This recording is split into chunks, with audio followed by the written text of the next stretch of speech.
Shanmugam IAS Academy. So இன்னைக்கான செஷன்ல நம்ம பார்க்க போற டாபிக் வந்து என்னன்னா நீட் இஷ்யூ, எஸ்பெஷலி தமிழ்நாடோட நீட் இஷ்யூ பத்தி தான் பார்க்க போறோம். பிகாஸ் இப்ப ரீசெண்டா வந்து நடந்துட்டு இருக்க ஒரு விஷயம் தான் வந்து இந்த NEET issue and exam point of வியூல இருந்தும் இது உங்களுக்கு ரொம்ப இம்பார்ட்டண்டா இருக்கும். ஸோ தமிழ்நாடு பேஸ் பண்ணி ஒரு நீட் இஷ்யூ பார்க்கறதுக்கு முன்னாடி நீட்னா என்ன அப்படிங்கறது தெரிஞ்சுக்கலாம். Need it is national entrance come eligibility test. So Medical Council of India and Dental Council of India in 2012 தான் the Common Medical Entrance Examination or NEET அப்படிங்கிற ஒரு விஷயத்தை வந்து கொண்டு வந்தாங்க. லேட்டர் வந்து இதுக்கு ஒரு ஸ்டாச்சுட்டரி ஸ்டேட்டஸும் வந்து கொடுத்துட்டாங்க. அதாவது இந்தியன் மெடிக்கல் கவுன்சில் ஆக்ட் அதுக்கு கீழே செக்ஷன் 10D அதுல வந்து நேஷனல் என்ட்ரன்ஸ் கம் எலிஜிபிலிட்டி டெஸ்ட்டை கொண்டு வந்து வச்சுட்டாங்க. ஸோ இது வந்து ஒரு ஸ்டாச்சுட்டரி ஒரு பாடி தான். The Supreme Court also upheld the validity of the law. அதாவது சுப்ரீம் கோர்ட்டும் வந்து நீட் அப்படிங்கிற ஒரு விஷயத்துக்கு அப்ரூவல் கொடுத்துட்டாங்க. இந்த நீட் அப்படிங்கிறது எதை ரீப்ளேஸ் பண்ணி கொண்டு வந்தாங்க அப்படின்னா all India pre medical test அதை ரீப்ளேஸ் பண்ணி தான் கொண்டு வந்தாங்க. அண்ட் இது வந்து எனி கிராஜுவேட், அதாவது எம்பிபிஎஸ் ஜாயின் பண்றதுக்கு மட்டும் கிடையாது. நம்ம எம்பிபிஎஸ் முடிச்சதுக்கு அப்புறம் பிஜி கோர்ஸ் ஜாயின் பண்ணுவோம் இல்லையா, பிஜில ஏதாவது மெடிக்கல் கோர்ஸ் படிப்போம் இல்லையா, ஸோ அதுக்கும் இந்த நீட் வந்து இருக்கு.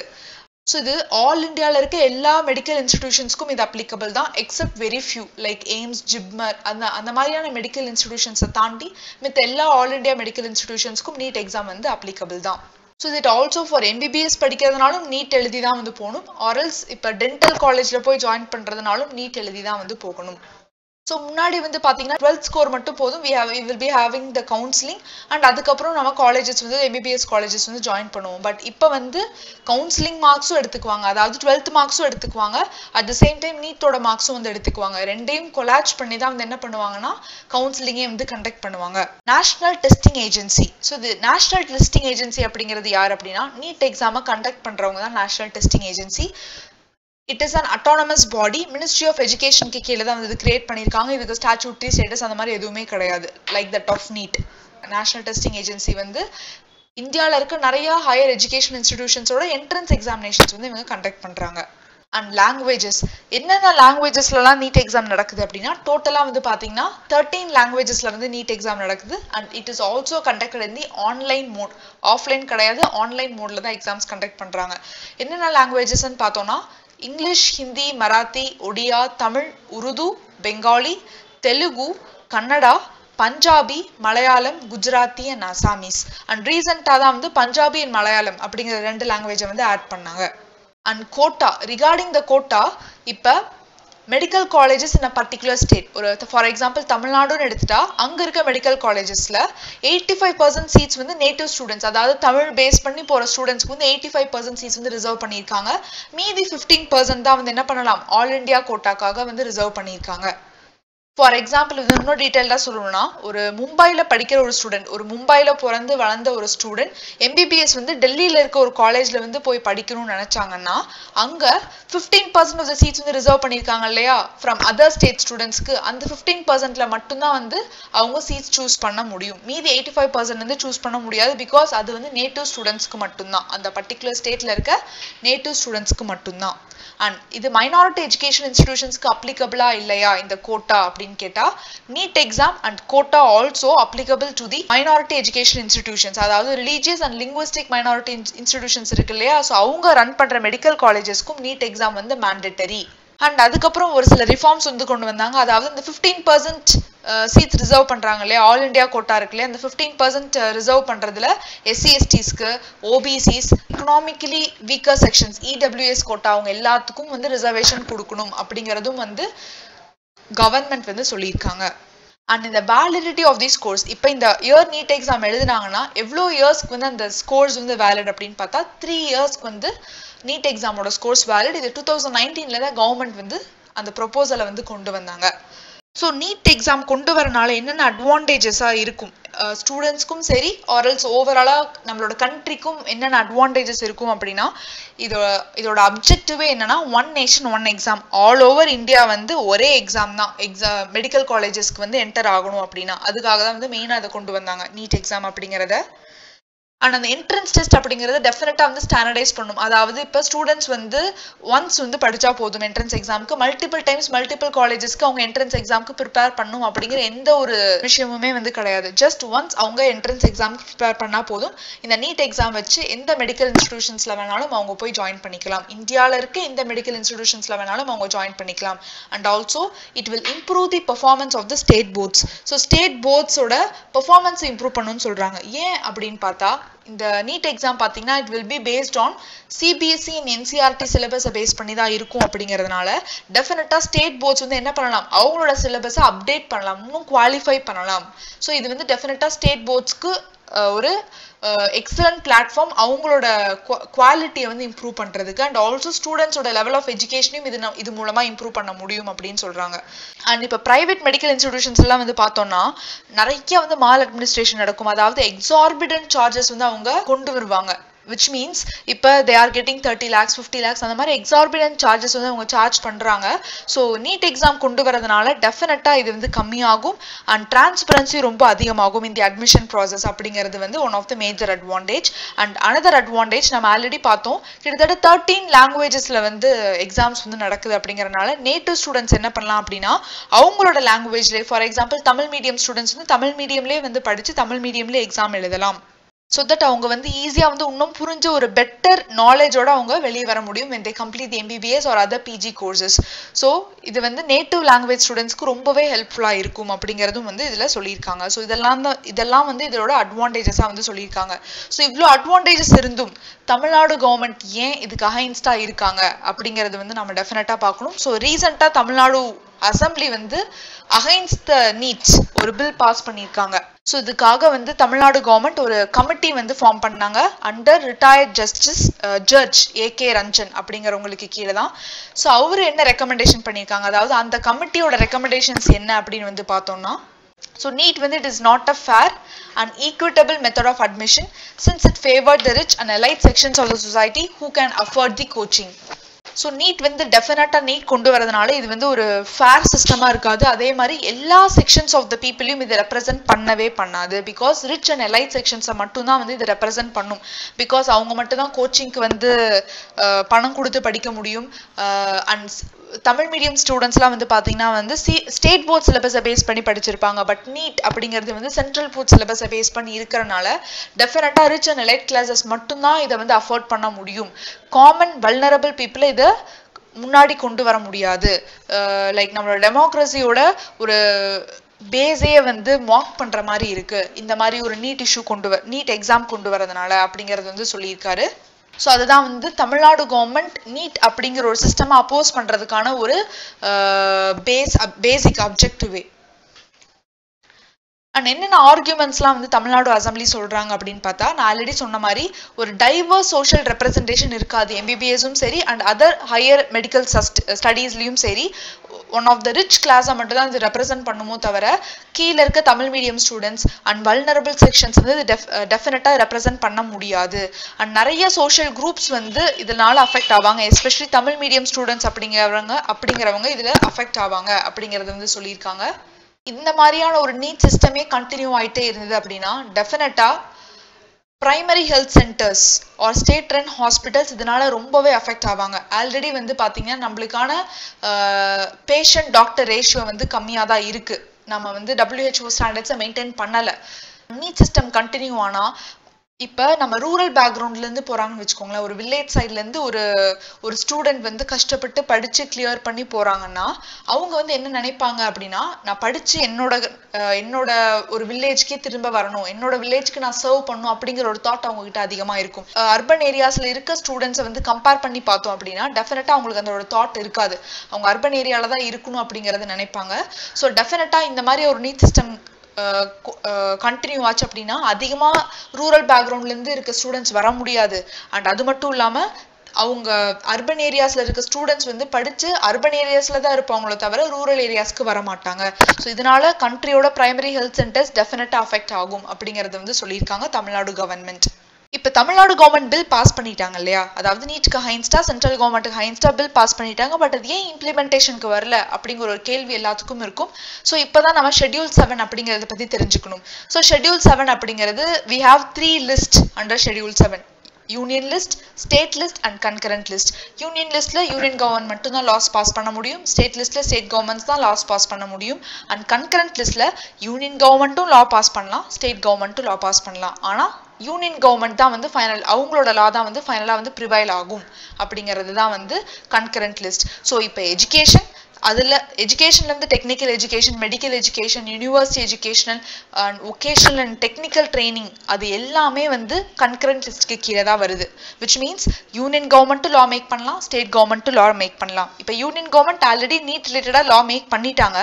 இப்போ ஸ்டேட் கவர்மெண்ட் வந்து என்ன பண்ணுறாங்க, அதை கான்ட்ரடிக்ட் பண்ணுற மாதிரி வந்து லா பாஸ் பண்ணுறாங்க. ஃபார் எக்ஸாம்பிள் தமிழ்நாடு வந்து அகைன்ஸ்ட் த சென்ட்ரல் கவர்மெண்ட் வந்து லா பாஸ் பண்ணியிருக்காங்க. பட் நான் ஆல்ரெடி சொன்ன மாதிரி கன்கரண்ட் லிஸ்ட்ல லா பாஸ் பண்ணாங்கன்னா சென்ட்ரல் கவர்மெண்ட் சொல்றதா வந்து ப்ரிவைல் ஆகும், ஸ்டேட் கவர்மெண்ட் சொல்றது ப்ரிவைல் ஆகாது. ஸோ அதனால தான் வந்து ஸ்டேட் கவர்மெண்ட் பாஸ் பண்ணது இன்னும் இம்ப்ளிமெண்டேஷனுக்கு வரல. Especially Tamil Nadu state government bill pass பண்ணது இம்ப்ளிமெண்டேஷனுக்கு வரல. அதையும் மீறி இம்ப்ளிமெண்டேஷனுக்கு வரணும், அதாவது ஸ்டேட் கவர்மெண்டோட லா சென்ட்ரல் கவர்மெண்ட்டை கான்ட்ரடிக்ட் பண்ணி இம்ப்ளிமெண்டேஷனுக்கு வரணும் அப்படின்னா அதுக்கு ஒருத்தர் சைன் பண்ணணும், ஒருத்தர் அப்ரூவல் கொடுக்கணும். யார் அப்படின்னா பிரசிடென்ட். ஒருவேளை பிரசிடென்ட்டோட அப்ரூவல் நம்மளுக்கு கிடைச்சதுன்னா டெஃபினட்டா அது இம்ப்ளிமெண்டேஷனுக்கு வரலாம். பட் அது வெரி ரேர் சினாரியோல தான் நடக்கும். இப்போ நடக்கிறதுக்கான வாய்ப்புகள் ரொம்ப ரொம்ப கம்மி தான். ஸோ என்னென்ன சேலஞ்சஸ்லாம் இருக்கு அப்படின்னு நம்ம பார்த்தோம்னா, நான் ஆல்ரெடி சொன்ன மாதிரி சென்ட்ரல் லாவை அப்போஸ் பண்ணி ஒரு ஸ்டேட் லா வரணும் அப்படின்னா அதுக்கு, அதாவது கன்கரண்ட் லிஸ்ட்ல வரணும் அப்படின்னா டெஃபினட்டா பிரசிடென்ட்டோட அப்ரூவல் நம்மளுக்கு டெஃபினட்டா வேணும். இப்போ ஸ்டேட் வந்து சென்ட்ரல் லாஸை அப்போஸ் பண்ணலாமா, ரிஃப்யூஸ் பண்ணலாமா அப்படின்னு கேட்டால், ஃபர்ஸ்ட் வந்து பார்த்தீங்கன்னா கன்கரண்ட் லிஸ்ட்ல சென்ட்ரல் வந்து ஏதாவது ஒரு லா பாஸ் பண்ணியிருந்தாங்கன்னா அதில் ஒரு சில சேஞ்சஸ் கொண்டு வரலாம் ஸ்டேட்ஸ். பட் அதுக்கு சென்ட்ரலோட அப்ரூவல் வேணும், சென்ட்ரலோட கிளியரன்ஸோட நம்ம என்ன கொண்டு வரலாம், ஒரு சில சேஞ்சஸ் கொண்டு வரலாம். அதாவது டோட்டலாக அப்போஸ் பண்ணாமல் ஒரு சில சேஞ்சஸ் நம்ம ஸ்டேட்டுக்கு தகுந்த மாதிரி சேஞ்சஸ் கொண்டு வந்து இம்ப்ளிமெண்டேஷன் கொண்டு வரலாம் ஸ்டேட்ஸ். பட் அதுக்கு சென்ட்ரல் அப்ரூவல் கொடுக்கணும். செகண்ட் ப்ரொவிஷன் என்னன்னா, இப்போ சென்ட்ரல் லா வந்து கன்கரண்ட் லிஸ்ட்ல பாஸ் பண்ணியிருந்தாங்க அப்படின்னா அதுக்கு ஸ்டேட் வந்து டோட்டலி அப்போஸ் பண்ணி ஒரு லா பாஸ் பண்ணியிருந்தாங்க அப்படின்னா அது இம்ப்ளிமெண்டேஷனுக்கு வரது ரொம்ப கஷ்டம். மீறி இம்ப்ளிமெண்டேஷனுக்கு வந்தாலும் அதுக்கு நம்மளுக்கு பிரசிடென்ட்டோட அப்ரூவல் தேவைப்படும். பிரசிடென்ட் அப்ரூவ் பண்ணால் மட்டுமே அந்த மாதிரியான ஒரு லா ஸ்டேட்ல பாஸ் பண்ண முடியும். ஸோ இதை தாண்டி என்னென்ன சேலஞ்சஸ் வந்து ஸ்டேட்டுக்கு இருக்கு, அதாவது தமிழ்நாடுக்கு மட்டும் கிடையாது, ஓவராலா எல்லா ஸ்டேட்ஸ்க்குமே என்னென்ன சேலஞ்சஸ் இருக்கு அப்படின்னா, it is against the state's power to hold admission. So NEET வரதுக்கு முன்னாடி வந்து கம்ப்ளீட்லி அட்மிஷன்ஸ் எல்லாமே வந்து ஸ்டேட் தான் வந்து பார்த்துட்டு இருந்தாங்க. பிகாஸ் பப்ளிக் ஹெல்த், ஹாஸ்பிட்டல்ஸ் அது எல்லாமே வந்து ஸ்டேட் லிஸ்ட்டுக்கு கீழே தான் இருக்கு, ஸ்டேட் சப்ஜெக்ட்டுக்கு கீழே தான் இருக்கு. ஸோ இந்த மாதிரியான ஒரு விஷயம் கொண்டு வரும்போது ஸ்டேட்டோட அட்டானமி டெஃபினட்டா வந்து போகுது. அந்த இடத்துல சென்டருக்கும் ஸ்டேட்டுக்கும் வந்து ப்ராப்ளம்ஸ் அதிகமாக வந்து ஏற்படுது. சென்ட்ரல் ஸ்டேட் ரிலேஷன்ஸ் வந்து அஃபெக்ட் ஆகுது இதனால. And a disadvantage for state board and rural background students. No, already சொன்ன மாதிரி it is based on CBSE and NCERT syllabus and state boardல இருந்து போகிற ஒரு ஸ்டூடெண்ட்டுக்கு இது வந்து டெஃபினட்டா வந்து disadvantage தான். and also for the Tamil medium students இது அவங்களுக்கு ஒரு disadvantage தான் வந்து இருக்கும். and அடுத்தது வந்து பாத்தீங்க அப்படின்னா it's an unnecessary exam அப்படின்னு வந்து சொல்றாங்க. because வந்து இதனால ஸ்டூடெண்ட்ஸ் எதுவுமே வந்து எக்ஸ்ட்ரா நாலேஜ் கெயின் பண்றது இல்லை. இப்போ ஆல்ரெடி இருக்க 12th எக்ஸாமே வந்து மோர் தேன் சஃபிஷியன்ட் அப்படின்ட்டு யார் சொல்றாங்க அப்படின்னா நம்ம தமிழ்நாட்டில் ஃபார்ம் பண்ண இந்த AK ராஜன் பேனல் இருக்காங்க இல்லையா, ஸோ அவங்க தான் வந்து சஜஸ்ட் பண்றாங்க. ஸோ அனதர் ஒரு டேட்டாவும் சொல்றாங்க, அதாவது ப்ரீ நீட்டுக்கு முன்னாடி ரூரல் ஸ்டூடெண்ட்ஸோட ப்ரொபோர்ஷன் வந்து எவ்வளோ இருக்கு அப்படின்னு பார்த்தோம்னா 61% வந்து இருக்கு. அதே நீட் எக்ஸாம்க்கு அப்புறம் ரூரல் ஸ்டூடெண்ட்ஸோட ப்ரொபோர்ஷன் எவ்வளோ இருக்கு, அதாவது ரூரல் ஸ்டூடெண்ட்ஸ் எவ்வளோ தான் வந்து மெடிக்கல் காலேஜஸ்க்கு போறாங்க அப்படின்னா 50% தான் வந்து போறாங்க அப்படிங்கிறது தான். கிட்டத்தட்ட இந்த 11% கேப் வந்து இருக்கு. அந்த 11% ஸ்டூடெண்ட்ஸ் வந்து ட்ராப் அவுட் தான் ஆறாங்க from joining the medical students. So அவங்க வந்து இன்ஜினியரிங் காலேஜஸ்லயோ இல்லை வந்து ஒரு ஆர்ட் காலேஜஸ் ஆர்எல்ஸ் நிறைய ஸ்டூடெண்ட்ஸ் வந்து they are committing the suicide. என்னால் வந்து நீட் எக்ஸாம் கிளியர் பண்ணி ஒரு மெடிக்கல் காலேஜுக்கு போக முடியலை அப்படின்னு நிறைய ஸ்டூடெண்ட்ஸ் அதனால சூசைட் வந்து கமிட் பண்றாங்க. ஸோ இது வந்து டெஃபினெட்லி ஒரு unnecessary எக்ஸாம் அப்படிங்கறத வந்து அந்த பேனல் வந்து சொல்றாங்க. And promote the coaching factories, அதாவது இந்த நீட் வந்ததுலேருந்து என்ன ஆகுது, நிறைய கோச்சிங் சென்டர்ஸ் வந்து ப்ரொமோட் பண்ணிக்கிட்டே இருக்காங்க. இந்த கோச்சிங் சென்டர்ஸ் வந்து lakhs and lakhs of rupees வந்து சார்ஜ் பண்றதுனால ஒன்லி த ஹையர் கிளாஸஸ், அதாவது எலைட் ஸ்டூடெண்ட்ஸ் மட்டும்தான் வந்து என்ன பண்ண முடியுது, அந்த கோச்சிங் கிளாஸஸ் போய் வந்து they can afford and they can get the coaching. What about the rural people, அதாவது அஃபோர்ட் பண்ண முடியாம இருக்கிற ரூரல் பீப்புள், வல்னரபிள் செக்ஷன்ஸோட நிலைமை என்ன ஆகுறது, அவங்களுக்கு வந்து கோச்சிங் கிடைக்காது, அவங்கனால என்ட்ரன்ஸ் எக்ஸாம் வந்து ப்ராப்பரா அட்டன் பண்ண முடியாது. அதனால ஸோ அதுவே வந்து ஒரு டாபுவா வந்து நம்மளோட சொசைட்டில வந்து இருக்கு அப்படிங்கிறது வந்து நம்ம சொல்லலாம். அண்ட் அடுத்தது transparency, one of the major problem. So past NEET பேப்பர்ஸ்லாம் வந்து பார்த்தீங்கன்னா வந்து கிட்டத்தட்ட ஒரு ட்வைஸ் வந்து இது வந்து லீக் ஆயிருக்கு, நீட் பேப்பர் வந்து லீக் ஆயிருக்கு.